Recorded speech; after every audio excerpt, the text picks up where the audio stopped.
দেশের বর্তমান আইনশৃঙ্খলা পরিস্থিতি দেখে আগামী ফেব্রুয়ারিতে নির্বাচন হওয়া নিয়ে অনেকেই সংশয়ী হলেও কোনো সংশয় নেই নির্বাচন কমিশনের। এদিকে নির্বাচনকে কেন্দ্র করে ৮ দিনব্যাপী আইনশৃঙ্খলা রক্ষাকারী বাহিনী মোতায়েন প্রস্তাব দিয়েছেন সংশ্লিষ্ট বাহিনীর শীর্ষ কর্মকর্তারা।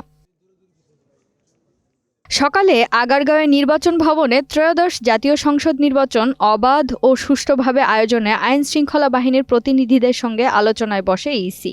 বৈঠকে প্রধান নির্বাচন কমিশনার সহ ইসির ৪ কমিশনার, সচিব সহ সংশ্লিষ্ট কর্মকর্তারা অংশ নেয়।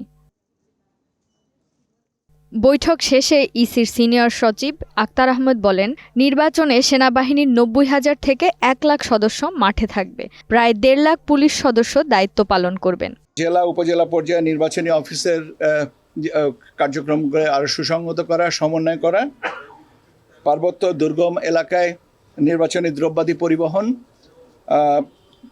এখানে যে হেলিকপ্টারের ব্যবহার, কোস্টাল এরিয়াতে কোস্টগার্ডের কার্যক্রম, গোয়েন্দা সংস্থাসমূহের ভিতরে সমন্বয় এবং তথ্য বিনিময়, ড্রোন ব্যবহার যে নিষিদ্ধকরণ আবার সেটা, আর তারপরে আপনার ভোট কেন্দ্র পর্যবেক্ষণের জন্যে একটা আপনার বডি অন ক্যামেরা পুলিশের, এই বিষয়গুলো নিয়ে আমরা মোটামুটিভাবে বিস্তারিত আলোচনা করেছি। সব বাহিনী তাদের নিজস্ব প্রশিক্ষণ কার্যক্রম শুরু করেছে বলে বৈঠকে জানানো হয়, যাতে নির্বাচনকালীন দায়িত্ব পালনের দক্ষতা ও সমন্বয় বাড়ে। নির্বাচনী তদারকি বাড়াতে বডি ওয়ার্ন ক্যামেরা, ড্রোন সহ আধুনিক মনিটরিং ব্যবস্থাও থাকবে। ১.৫ লক্ষ পুলিশ কর্মী এই ইলেকশনে কাজ করবেন এবং সবচেয়ে বড় বাহিনীটা আসবে আনসার ভিডিপি থেকে। হোম সেক্রেটারি উনি বলেছেন যে বডি অন ক্যামেরা থাকবে, ড্রোনের ব্যবস্থা থাকবে, কাজে আমরা ভিজিলেন্সটা অনেক বেশি হবে। সবগুলো বাহিনী তাদের নিজস্ব ব্যবস্থাপনায়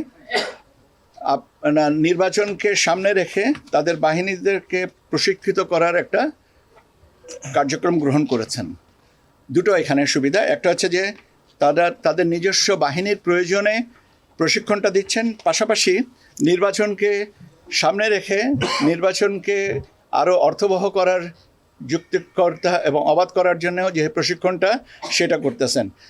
সবাই একটি অবাধ, সুষ্ঠু ও অংশগ্রহণমূলক নির্বাচন অনুষ্ঠানের ব্যাপারে প্রতিশ্রুতিবদ্ধ বলেও জানান ইসি সচিব।